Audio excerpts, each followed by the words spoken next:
हम ये chapter start किया था रूलर्स एंड बिल्डिंग, ठीक है, शासक और इमारतें। और इस चैप्टर में हम लोगों ने already we seen about the previous topic, है ना। इसमें कुतुब मीनार के बारे में हम लोगों ने इस चैप्टर में हमें जो पढ़ना है वह जो बिल्डिंग्स एंड मॉन्यूमेंट्स जो ड्यूरिंग द दिल्ली सल्तनत पीरियड एंड मुगल डायनेस्टी के समय जो बनाए गए थे, है ना, उसके बारे में हमें कुछ इस चैप्टर में पढ़ना था, जो हमने पहले ऑलरेडी इसके बारे में डिस्कस कर चुके हैं, ठीक है। जैसे कुतुब मीनार के बारे में हमने बताया था कि आप देख सकते हो, है ना, this is the Qutub Minar में कितना अच्छा जो इंस्क्रिप्शन है लिखे गए हैं, और इसका जो एंगुलर जो इंक्लिनेशन है और जो बनावट है, इसकी जो कंस्ट्रक्शन है, दैट इज़ वेरी यूनिक है। एंड ये बनाने वाले सही में बहुत ही बड़े जो कहते हैं ना स्किल्ड लेबरर होंगे, और बहुत ही स्किल्ड क्राफ्ट्समैन होंगे, है ना, जो स्पेशलाइज्ड होंगे इस टेक्नोलॉजी में। तो इस चीज़ को आप देख सकते हैं, इसमें बहुत सारे आप जो है ना बहुत ही माइनर जो इंस्क्रिप्शन लिखा हुआ है, that is in the Arabian script, ठीक है, इसको अरबी भाषा में लिखा हुआ है, ये आप देख सकते हैं। तो ये इंपॉर्टेंट क्वेश्चन है कि यह किस अभी भाषा में लिखा है, लैंग्वेज में, तो अरेबियन लैंग्वेज में इसमें इंस्क्रिप्शंस लिखे हुए हैं। फिर हम लोगों ने देखा था कि कैसे जो है जो किंग्स एंड रूलर्स थे वो कई प्रकार के, है ना, बिल्डिंग्स मॉन्यूमेंट्स बनाते थे। जैसे दो तरह के बनाते थे, एक फोर्ट पैलेस एंड जो मॉस्क होते थे जो उन्होंने अपने लिए बनवाते थे, और दूसरी कैटेगरी में they made for the public, है ना, जैसे टेम्पल, मॉस्क्यू, है, रिजर्वायर्स, वेल और मार्केट जैसी चीज़ें जो जनता की उसकी इमारतें हुआ करती थी वो पब्लिक के लिए बनाते थे। तो इस प्रकार जो है आप देखो, राजा जो है जो रूलर्स जो होते थे ना, ये ऐसे कंस्ट्रक्शन करवा करके जो है वो इस प्रकार की जनता में जो है ना वो क्या मानते थे कि उनका नाम हो जाएगा, है ना, नेम फेम के लिए भी वो ऐसा करते थे। और राजा से भी एक्सपेक्टेशन की पब्लिक करते थे कि वे प्रजा की क्या करेंगे, देखभाल करेंगे, ठीक है। तो ऐसी इमारतें बनवाकर राजा प्रशंसा पाने की भी आशा करते थे। फिर हम लोगों ने देखा था, है ना, what is the engineering technology and construction work में जो स्किल्स थे, है ना, वो बहुत ही यूनिक, है ना, इस पीरियड में देखा गया। जो स्कल्पचर आर्ट था, साइंस था, है ना, इसमें बहुत सारी चीज़ों को इनोवेटिव करके बनाए गए। जैसे सुपर स्ट्रक्चर की बात की थी हम लोगों ने, जिसको हिंदी में अधिरचना कहते हैं ना, ये बनाना बहुत ही कठिन होता है, बट इसको इसे बनाने के लिए भी बहुत प्रिसाइज स्किल की आवश्यकता पड़ती थी। तो ऐसे बहुत सारे जो जो आर्किटेक्ट्स थे ना इस आल में, उन्होंने बिल्डिंग्स में ऐसे बहुत ज़्यादा जो है रूम्स, रोड्स एंड विंडोज़ बनने लगे, है ना। 7th से 10th सेंचुरी के बीच में जो वास्तुकार थे वह जो इस प्रकार के पैलेसेस में बहुत ज़्यादा बनते थे। और जो जो रोड विंडोज़ होते थे ना, वो कैसे बनाते थे, दो वर्टिकल जो पिलर्स पे के आर पार वह एक जो बीम रख करके बनाते थे। तो ये जो आर्ट जो है ना कहलाती थी अनुप्रस्थ डोडा निर्माण। और इस प्रकार जो है इस टेक्नोलॉजी का जो इस्तेमाल करके जो है वो बनाया गया, जिसको सुपर स्ट्रक्चर है ना, ये हम देख लेंगे वो क्या होता है, या लैंड के ऊपर किसी का जो सबसे बड़ा भाग होता है ना जो ऊपर उठा हुआ होगा, that is the superstructure, अधिरचना। जो ऊपर में किसी जो जमीन से ऊपर जो सबसे बड़ा भाग जो रखा होता है, ठीक है, this is the super structure. फिर हमने कुछ टेम्पल्स की बात की थी, है ना, ये है आपका जो कंदरिया महादेव मंदिर जो चंदेल राजवंश के राजा ने, राजा धनदेव ने 99 इसे बनाया था, यह खजुराहो में है। और ये शिव टेम्पल है, और इसको भी हम देख सकते हैं कि कैसे इसमें बनाने में सभा मंडप, ना गर्भगृह और शिखर सब चीज़ का ध्यान में रखा जाता था। और ये मोस्टली जो राजा और जो क्लोज रिलेटिव्स होते थे वही जो है वह पूजा करवाते थे, सबको जाने की ज़रूरत नहीं थी। फिर हम लोगों ने इसमें देखा था तंजावुर के राजाएश्वर मंदिर का शिखर, आप देख सकते हैं कि सबसे टॉलेस्ट टेम्पल था एट दैट टाइम। और इसका कंस्ट्रक्शन भी बहुत ही कठिन था उस समय, क्योंकि एट दैट पीरियड नो, है ना, क्रेन नहीं हुआ करता था। और इतने बड़े टॉप पे जो बहुत जो पेबल्स और जो ले जाते थे ना, बोल्डर्स वगैरह ले जाने के लिए वो लोग जो है या एक टेम्प्रोरी जो है इंक्लाइंड वे का निर्माण करते थे, है ना, चढ़ाईदार रास्ते का निर्माण करते थे। और इस प्रकार जो है वो बनाए जाते थे, तो ऊपर टॉलेस्ट जो है वह बनाते थे टेम्पल्स को। और ये ऐसा चढ़ाईदार होता था कि आराम से वह ऊपर जो है वह सामान पहुंचाया जा सकता था। And after the completion of temple day इसको क्या करते थे, उसको गिरा देते थे। तो ऐसे करके वो लोग मंदिर बनाए जाते थे। फिर दो टेक्नोलॉजी की बात की थी हमने, देखो आप इस देख सकते हो, इस पिक्चर में यू कैन सी तो जो मेहराब जो आर्क बनाए जाते थे, कितना ऐसे विशुद्ध रूप है ना, जो गोलाकार जो दिख रहा है, that is the archaeal form. तो वास्तुकला की शैली को अपनाया जाने लगा है ना बहुत सारे भवन में। आप देख सकते हैं this picture, that is the Quwwat al Islam मस्जिद का जो मस्जिद है, इसका अलाई दरवाजा। इसमें आप इस तरह का जो है मेहराब जैसा जो चापाकार रूप है वह दिख रहा है। और इस समय कुछ और क्या ट्रेडिशन बढ़ गया था, नई चीज़, जैसे कंस्ट्रक्शन वर्क में जो लाइमस्टोन होता है और सीमेंट का यूज़ बढ़ गया था। और ये जो क्या होता है, हाई क्वालिटी की सीमेंट होती है, जिसमें पत्थर जो जो सैंड जो टुकड़े होते हैं ना, उसमें कंक्रीट मिला के वह बहुत ज़्यादा उसको ठोस और एक बहुत ही मजबूत कंक्रीट बनती थी। और इसकी वजह से बहुत बड़े बड़े जो है बिग कंस्ट्रक्शन करना बहुत ही ईजी होता था। तो ये आगरे का किले बन रहा है, उसका एक पिक्चर दिया हुआ है, ठीक है। तो ये सब आप देख लेंगे। फिर नेक्स्ट जो हम चलते, मंदिर मस्जिद हौजों का निर्माण भी किया गया बहुत ही सुंदर तरीके से, क्योंकि यह इसलिए बहुत सुंदर तरीके होता था क्योंकि ये क्या था, उपासना के स्थल थे, है ना, लोग पूजा पाठ करते थे। तो राजा भी बहुत ध्यान से इसको बनवाता था, बहुत केयरफुली। और जैसे कि राजराजेश्वर ने राजराजेश्वर मंदिर का बनवाया था, और ये जो देवता के नाम है काफ़ी रिजेंबल है इसमें। और राजा ने इसका नाम इसलिए रखा था क्योंकि वह जो नाम था that is very auspicious. And king स्वयं को अपने आप को ईश्वर का क्या वह प्रतिनिधि के रूप में दिखाना चाहता था। इसलिए आप देख सकते हैं नाम कितना ज़्यादा मिलता है राजा राजदेव और राजराजेश्वर का, ताकि जनता उसको मतलब ऐसे लगे कि एक गॉड से गॉड को क्या कर रहा है, रेस्पेक्ट दे रहा है, ठीक है। फिर हम लोगों ने इसमें और भी कुछ विशाल मंदिरों का निर्माण राजाओं के द्वारा करवाया गया था एट दैट टाइम, ठीक है। और हर राजा जो चाहते थे कि वो जो है सब मिल करके इकट्ठे होते थे और देवताओं की उपासना करते थे। मुसलमान सुल्तान तथा बादशाह स्वयं का ही भगवान का अवतार। अब देखो एक और नई चीज़ है, जिसे अल्लाह की परछाई के रूप में। यहाँ पे हमने इसी बात की थी, फारसी दरबारी इतिहासकारों में सुल्तान का वर्णन अल्लाह की परछाई के रूप में किया गया। मतलब जो मुसलमान थे ना, वो जो है वो अपने आप को भगवान प्रतिनिधि तो नहीं मानते थे, वो एक शैडो मानते थे कि हम अल्लाह के शैडो हैं। जैसे अलाउद्दीन खिलजी को ये एक्चुअली में पता चला है, तो इसको याद रखेंगे, क्योंकि अलाउद्दीन खिलजी को ऐसा माना जाता था ना, वो लोग मानते थे कि ये बहुत इसमें जो बहुत सारी क्वालिटीज़ मौजूद हैं मूसा और सुलेमान, है ना। मूसा और सुलेमान जो पास में बहुत बड़े लॉ मेकर माना जाता था उनको, है ना, मुसलमानों का। तो ये क्वालिटीज़ किसमें थी, अलाउद्दीन खिलजी में, इसीलिए जो है उसको अल्लाह की परछाई लोग मानते थे। फिर आप देखोगे इस प्रकार जो है रॉकिंग्स लोगों ने बहुत ज़्यादा जो है ना अपने आप को और भी कुछ ख्याति मिलता था उनको जब वो कुछ नई चीज़ बनाते थे। और ये एक बहुत एक अंडरस्टैंडिंग थी कि न्यायप्रिय जो राजा होगा, है ना, ऐसा जहाँ खुशहाली होगी, हैप्पीनेस होगा, बहुत अच्छी वर्षा होगी अगर राजा क्या होगा, है ना, जस्टिस करेगा सबके साथ। और इस प्रकार बहुत ज़्यादा वो प्रशंसा मिली जब सुल्तान इल्तुतमिश ने दिल्ली एक होना के निकट एक विशाल तालाब का निर्माण किया। और इसका नाम बाद में लोगों ने रखा क्या, हौज सुल्तानी अथवा राजा का तालाब। तो ये नाम ही पड़ गया क्योंकि राजा ने इसको बनवा करके बहुत ही ज़्यादा रेस्पेक्ट और गेन हासिल किया था। फिर आप ऐसे बहुत सारे आपको मिल जाएंगे रिजर्वर्स, ये जो है ना, ये हरमंदिर साहब यशवंत मंदिर है यह अमृतसर में, इसके भी आप देख सकते हो, है ना, ये जो सरोवर बना हुआ है। ऐसे ही जामा मस्जिद के पास भी जो है ना ऐसे जो है रिजर्वर बनाए गए हैं। फिर हमने बात की थी मंदिर को क्यों नष्ट किया गया, है ना, ये भी हम लोगों ने देख लिया था इस टॉपिक को, कि राजा लोग जो है मंदिर बनवाते थे बट वो अपनी पावर अपनी प्रॉपर्टी प्रोसेसेस के लिए ईश्वर की निष्ठा तो करते थे। बट ये भी आश्चर्यजनक बात है कि जब वो किसी दूसरे राज्य पे अटैक करते थे तो प्रायः ऐसी इमारतों पर निशाना वह साधते थे, है ना, टेम्पल को ही अटैक करते थे और टेम्पल को वो सब डिस्ट्रॉय करके सब लूट लेते थे। इसका एग्जाम्पल इसमें दिया हुआ है ना, जब नवीं शताब्दी के आरंभ में जब पांड्यन राजा सिमर से वल्लभ ने क्या किया था, श्रीलंका पे अटैक कर वहाँ के राजा सेन को पराजित किया था। और उसके बाद इसके विषय में बौद्ध भिक्षु इतिहासकार, है ना, इसका नाम भी याद रखेंगे, धम्मकेतु, जो कौन था, है ना, बौद्ध भिक्षु और इतिहासकार था।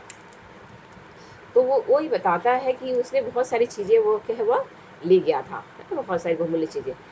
रत्न महल में रखी स्वर्ण की बुद्ध की मूर्ति है और विभिन्न मठ में रखी सोने की प्रतिमा, इन सभी को उसने जब्त कर लिया था पांडे राजा श्रीवल्लभ ने। और वो राजा सेन फर्स्ट को पराजित कर दिया गया था, जो श्रीलंका का शासक था। तो सिंघली शासक, यहाँ पे सिंघली मतलब श्रीलंका, है ना, कि रूलर्स को बहुत ही ज़्यादा इंसल्ट हुआ, ठीक है, और उसको लगा कि इसमें रिवेंज लेना, है ना, जरूरी है। तब जो नेक्स्ट जो सिंघली रूलर आया सेनादित्य ने, उसने अपने सेनापति को मिलकर करके उसने अटैक किया, है ना, पांडे राजा जो उस समय पांडु की राजधानी क्या थी, मदुरई, है ना, मदुरई पर उसने अटैक किया। और इसी के बारे में बहुत इतिहासकार ने लिखा है, थमकिती ने, इस मिशन में उसको बुद्ध की स्वर्ण मूर्ति ढूंढ निकाला उसने, और उसने बहुत ही महत्वपूर्ण प्रयास की कि जो जो उसके सामान लूट लिए थे ना श्रीमर श्री वल्लभ ने, उन सबको उसने फिर से क्या किया, रिस्टोर किया, प्राप्त कर लिया। फिर एक और 11वीं शताब्दी में एक और हमलावर था, कौन, चोल राजा राजेंद्र प्रथम, है ना, उसने भी राजधानी में शिव मंदिर का निर्माण करवाया था और उसको पराजित करके उसने भी अपनी राज्य में गजनी में जो बनवाया था उससे प्रतिमाओं से भर दिया। तो जो गजनी का शासक जो राजेंद्र प्रथम ने हाँ, राजेंद्र प्रथम जो था ना, हाँ, शिव मंदिर, सॉरी, उसने उसने भी बहुत सारे राज्यों को हराया था, और हराने के बाद अपने राज्य चोल साम्राज्य में उसने बहुत जो है सारी चीज़ों को लूट के ले गया था। उस राज्य में जो उसने मंदिर बनवाए, है ना, राजराजेश्वर मंदिर, उसमें भी उसने जो है सब कुछ को रख दिया था। जैसे चालुक्य से प्राप्त एक सूर्यपीठी था, एक गणेश तथा दुर्गा की कई मूर्तियाँ, ठीक है, नंदी मूर्ति, उड़ीसा कलिंग से प्राप्त भैरव की मूर्ति, है ना, भैरवी प्रतिमा, बंगाल के पालों से प्राप्त काली की मूर्ति। तो जहाँ जहाँ उसने अटैक किया, राजाओं को हराया, और वहाँ से जो है जो कुछ भी लूट के लाया, उसने अपने राजधानी में जैसे मंदिर का निर्माण करवाया ना, तो उसने वो सब सारी चीज़ें इस पे जो हुआ सजाई। फिर गजनी का सुल्तान महमूद राजेंद्र था, है ना, ये भी जो है किसका समकालीन था, राजेंद्र प्रथम का, है ना, कॉन्टेम्प्ररी था। और इसने भी वही किया, उसने भी भारत पे है ना काफ़ी अटैक किए, 16 बार हमला किया था, है ना, पराजित राजाओं को हराया, मंदिरों को नष्ट किया, डिस्ट्रॉय किया, धन और मूर्तियों को लूट कर ले गया।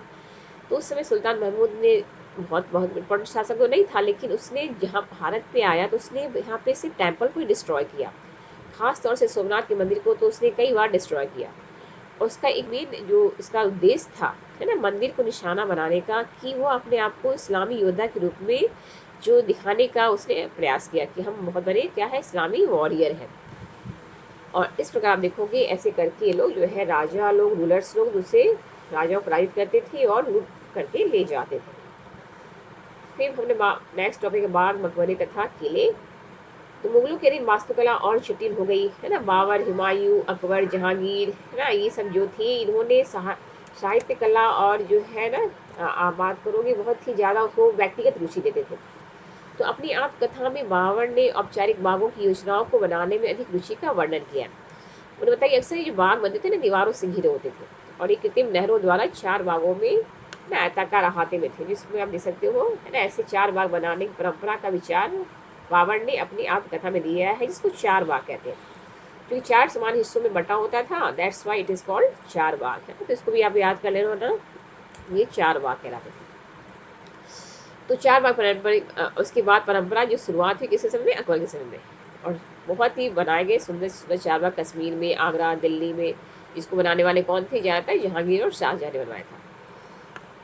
तो अकबर के शासन काल में कई तरह के आप देखोगे वास्तुकलात्मक नवाचार हुए, और इसकी प्रेरणा अकबर को कहाँ से मिली थी, मध्य एशियाई पूर्वज, है ना, तैमूर के मकबरों से, है ना, बहुत सारी चीज़ें अकबर ने अपनी पूर्वज तैमूर के मकबरों से लिया।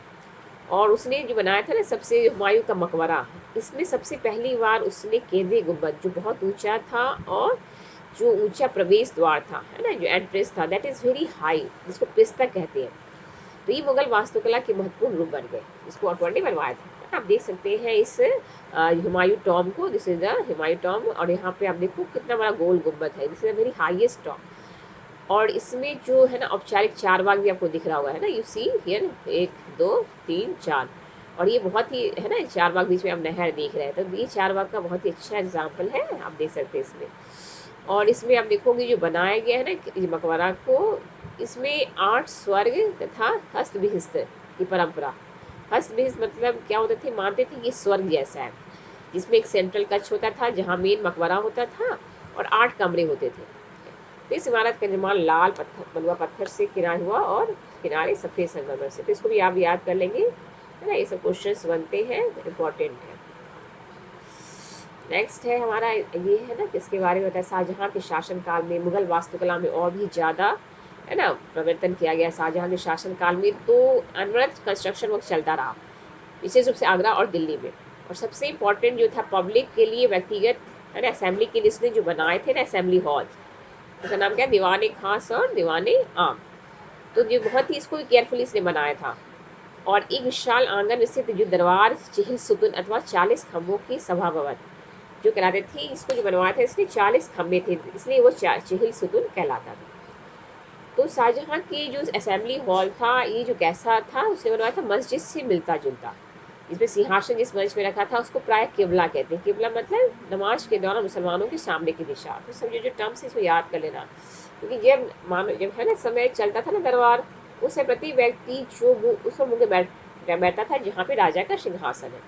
तो ऐसा लगता था कि जैसे राजा पृथ्वी पर इसका ईश्वर का प्रतिनिधि है, राजा बैठा है किंग और प्रजा उसके सामने मुँह करके बैठी है। फिर शाहजहां ने दिल्ली के लाल किले में अपनी नवनिर्मित दरबार में राजकीय न्याय और शाही दरबार के अंतर संबंध में बहुत बल दिया। जो बादशाह का सिंहासन था ना, उस पर बहुत अच्छा काम था। पितरा दुरा, जो पितरा दुरा क्या होता है, पितरा दुरा जो होता है ना, जो जो होती है ना मार्बल्स, उसमें जब कलर्ड स्टोन लगा देते हैं ना, रंगीन ठोस पत्थर को दबाकर बनाए जाते थे, तो उसको बहुत ही सुंदर डेकोरेटेड जो स्टाइल होता था, जिसमें जब मार्बल्स में अच्छे कलर्ड स्टोन्स लगाए जाते थे, है ना, रंग बिरंगे stone, that is technology is called pietra dura. तो इसके सिंहासन के पीछे बहुत ही सुंदर ऐसा जो है जराव काम की श्रृंखला बनाई गई है, जिसमें कैसका चित्र बनाया गया है, पौराणिक यूनानी देवता ऑफिसियस की वीणा बजाते हुए, है ना, ये जो बनाया गया है पिक्चर ऑफिसियस का, जो कौन से देवता माने जाते हैं, ग्रीक गॉड। और ऐसा माना जाता है ना कि ऑफिसियस जो बहुत बड़ा एक म्यूजिशियन माने जाते थे, है ना, गीत संगीत के देवता। तो जब कहा जाता था ना कि ऑफिसर्स जब गाना बजाता था ना, तो बहुत जो डेंजरस और जो होते थे ना एंगर जो एनिमल्स, वो भी जो है वह शांत हो जाते थे और सब पीसफुली एक दूसरे के साथ रहने लगे थे। तो ऐसा वो उसके वे सिंहासन में ऐसी, है ना, गॉड की बनाया गया। और इसका जो है बहुत बड़ा सभा भवन होता था, जिससे पता चलता था कि राजा जो है वह न्याय करते समय ऊंचे और निम्न सभी प्रकार के लोगों के समान व्यवहार करेगा और सबके साथ सद्भाव से रहेगा। तो शासन के आरंभिक वर्षों में शाहजहां की राजधानी क्या थी, आगरा थी, ठीक है। और इस शहर में उसने विशिष्ट वर्गों में अपने रहने के जो है उन्होंने यमुना नदी पे करवाया। जो बहुत विशिष्ट जो नोबल वर्ग के लोग थे ना, उनके घरों का निर्माण उसने कहाँ करवाया, यमुना के तटों पर, जिसको चार बाग की रचना के समान ही, है ना, उसने बनवाया था। और चार बाग की योजना को अंतर्गत अन्य तरह के बाग भी थे, जिन्हें इतिहासकार नदी तट बाग कहते हैं। जो हिस्टोरियंस है ना, वो जो चार बाग प्लानिंग की तरह है, एक और तरह के बाग को भी उन्होंने क्या कहा, नदी तट बाग। मतलब ऐसा शहर जो नदी के जो रिवर बैंक के किनारे हो। और इस तरह की जो रेजिडेंस में क्या होता था, चार बाग के बीच में स्थित न होकर ये नदी तटों के आसपास के बाग के किनारे पे होता था। इसको नीचे एग्जाम्पल्स में आपको समझाऊंगी तो समझ में आएगा। जैसे शाहजहां ने अपने रूलिंग पीरियड में जो सबसे जो उनका जो गॉर्जियस जो टेक्नोलॉजी कहते हैं स्कल्पचर का जो है ना अचीवमेंट माना जाता है, दैट वाज ताजमहल। और इस ताजमहल में भी शाहजहां ने जो कहते हैं रिवर तट जो बाग की योजना अपनाई। और आप देख सकते हैं ना, this is the picture of Taj Mahal, you can see that जो ताजमहल है यहाँ पे यह पूरी तरह से सफ़ेद संगमरमर का बना हुआ है, ठीक है। और ये मकबरा भी जो है एक चबूतरे पर है, ये चबूतरा दिख रहा है ना, दिस इज द चबूतरा, है। और इसके दक्षिण में साउथ में आप देखोगे क्या है, बाग है, ये आप देख सकते हैं, ठीक है ना, बाग, चार बाग, बीच में ये नहर है, तो इसमें चार बाग का जो है वह उसको किया गया। तो शाहजहां ने जो बनाया था इसको, इस सफ़ेद संगमरमर का, इसमें भी इस नदी पर सभी अभिजातों को, जितने अभिजात मतलब जो होते हैं ना क्लर्गिस जो नवल होते हैं, है ना, उनके नियंत्रण हेतु शाहजहां ने इस वास्तुकलात्मक को विस्तृत किया। तो ये आप देख सकते हैं, ठीक है, पीछे यमुना नदी है, उसके किनारे यह ताजमहल को बनाया है और यहाँ पे चार बाग आप देख सकते हैं। फिर इसके बाद दिल्ली में शाहजहां ने फिर क्या किया था, दिल्ली में भी इसने शहर बनाया था, शाहजहानाबाद के नाम से एक न्यू शहर निर्मित किया, इसको याद रखेंगे आप, ठीक है। शाही महल जो है वो भी नदी के किनारे है, यमुना नदी के किनारे। तो केवल ये जो बनाया था उसने, यहाँ पर रहने वाले जो सबको उसने अनुमति नहीं दी थी। इसमें कुछ जो उसके विशिष्ट स्पेशल जो क्लोज जो नॉवेल्स थी, जो जैसे सबसे बड़े बेटे जो उनका शाहजहां का था, दारा शिकोह, है ना, उसी को उसने नदी के आसपास रहने की परमिशन दी थी। जैसे आप दे सकते हो, ये नदी तटबाग का एक अच्छा एग्जाम्पल उदाहरण दिख रहा है ना, जैसे आगरा यमुना नदी बनाया गया था, जैसे ताजमहल है, ठीक है, और ये है यमुना, ये ताजमहल है। यहाँ पे ये देखो यमुना नदी जो है, यह यमुना नदी बह रही है, और इस यमुना नदी के किनारे किनारे आप देख सकते हैं जो है ना बहुत सारे जो रेजिडेंस बने हैं। तो नदी के किनारे किनारे जो बनाए गए ये सब जो थे कौन थे, जो विशिष्ट जो अधिकारी लोग होते थे, ठीक है, उनको बनाने की ही इजाज़त थी, सबको इजाज़त नहीं थी। और आप ये देख सकते हैं इसमें ये कैसे है, ये दिल्ली का शाहजहानाबाद है ना। और यहाँ पे आप देखोगे ये कितना कंजेस्टेड और बहुत ही है ना दिखता है, जहाँ पर सबको रहने की इजाज़त थी। तो ये यमुना नदी के किनारे ये एक शाहजहानाबाद शहर उसने बसाया था। तो ये काफ़ी जो है वो डेंस जैसा बसा हुआ लगता है, ठीक है। अब देखोगे, अब इसमें कुछ और हम नई चीज़ देखते हैं, नेक्स्ट रीजन और एम्पायर। अब नई चीज़ें जो लास्ट में था देख लें इसमें कि 8वीं व 18वीं शताब्दी के बीच में जब कंस्ट्रक्शन संबंधी गतिविधियां है ना बहुत ज़्यादा जो है बढ़ने लगी, और इससे क्या हुआ कि विभिन्न क्षेत्रों के बीच जो आइडियाज़ का भी क्या होने लगा, आदान प्रदान। और लोगों ने एक क्षेत्र की ट्रेडिशंस जो वास्तुकला जो होती है ना शैली को दूसरे क्षेत्र के द्वारा अपनाई गई। जैसे एग्जाम्पल्स आप देखोगे विजयनगर में राजाओं की गजशालाओं पर बीजापुर और गोलकुंडा जैसी है ना सल्तनत के जो आर्किटेक्ट है और स्कल्पचर है उसका शैली का बहुत प्रभाव पड़ा। तो कुछ एग्जाम्पल्स आपको याद रखना है, जैसे मथुरा के निकट एक वृंदावन में जो मंदिर है ना उसके वास्तुकला, उसके आर्किटेक्ट में जो किससे मिलता है, फतेहपुर सिकरी के जो मुगल पैलेस है उससे बहुत ज़्यादा मिलती जुलती थी, ठीक है। तो विशाल जो जितने भी विशाल साम्राज्य के निर्माण में विभिन्न क्षेत्रों के शासक ने क्या किया, जो उसके अधीन हो गए, तो इन्होंने इससे क्या हुआ कि इनकी वास्तुकला शैलियों के जो है ना भी पर बहुत ज़्यादा इनको हेल्प मिला कि दूसरे प्रांत से दूसरे क्षेत्र से कौन सी अच्छी चीज़ है जो बहुत आकर्षक लगती है ना, जब बनाते थे इमारत और महल तो उस चीज़ को अपनाते थे। जैसे आप देखोगे वृंदावन में यह जो है, आप देखोगे जो ये पिक्चर है ना, this is the picture of क्या, वृंदावन में जो गोविंद देव मंदिर है इसका ये इंटरनल जो ये पिक्चर है। इस मंदिर का निर्माण लाल बलुआ पत्थर से हुआ था। और यहाँ पे आप मेहराब पे आप ध्यान दें, जो मेहराब बने हुए हैं ना छत, इसमें जो उनका जो रूफ है, भीतरी छत का निर्माण, ये जो शैली जो है कहाँ से ली गई, यह उत्तरी पूर्वी ईरान से खुरासान से आई। और इसका भी प्रयोग कहाँ किया गया, फतेहपुर सिकरी में। तो इस मंदिर का प्रयोग किसने किया था, फतेहपुर सिकरी में भी बाद में इस टेक्नोलॉजी का इस्तेमाल किया गया।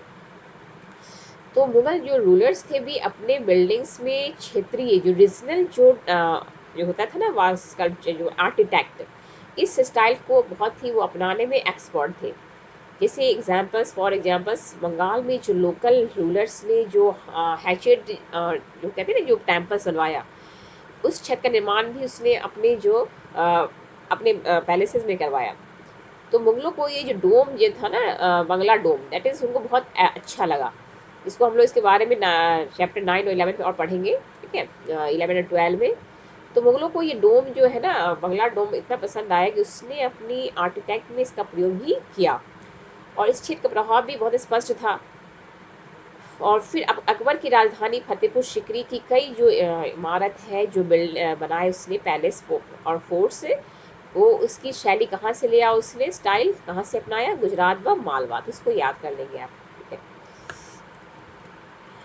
फिर आप देखोगे 8वीं शताब्दी में मुगल शासकों की सत्ता के धूमिल, जब 18th सेंचुरी में क्या हुआ, मुगल एम्पायर का जो पावर था एम्पायर वो क्या होने लगा, डेक्लाइन होने लगा।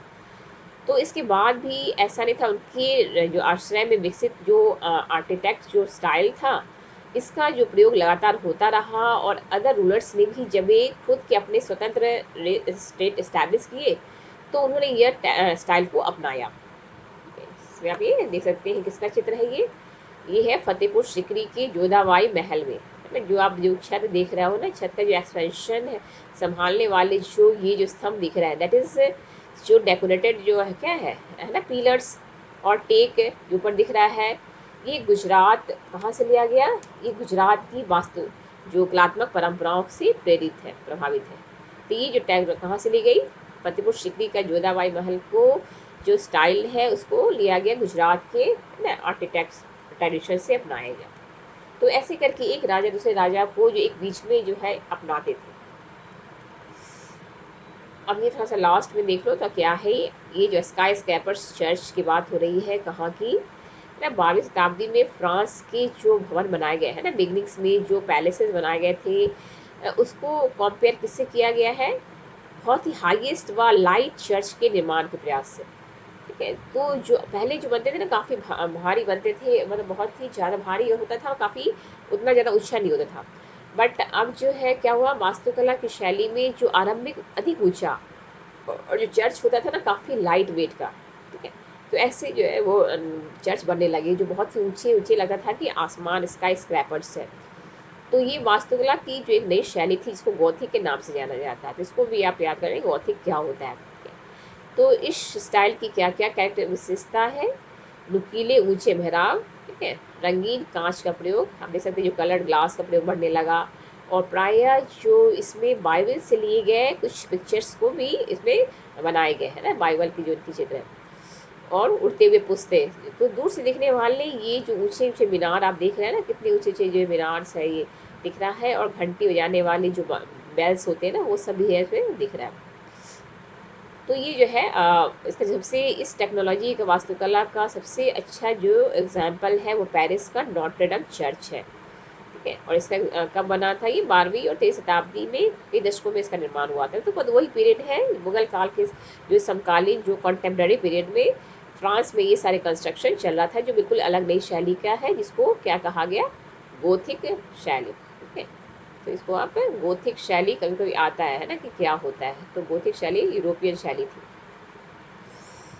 तो जो इस चैप्टर में बस इतना ही है, इसको एक बार आप लोग पढ़ोगे अच्छे से, और पढ़ने के बाद इसको आप इसके एक्सरसाइज क्वेश्चंस भी करके आज करेंगे। Okay, thank you.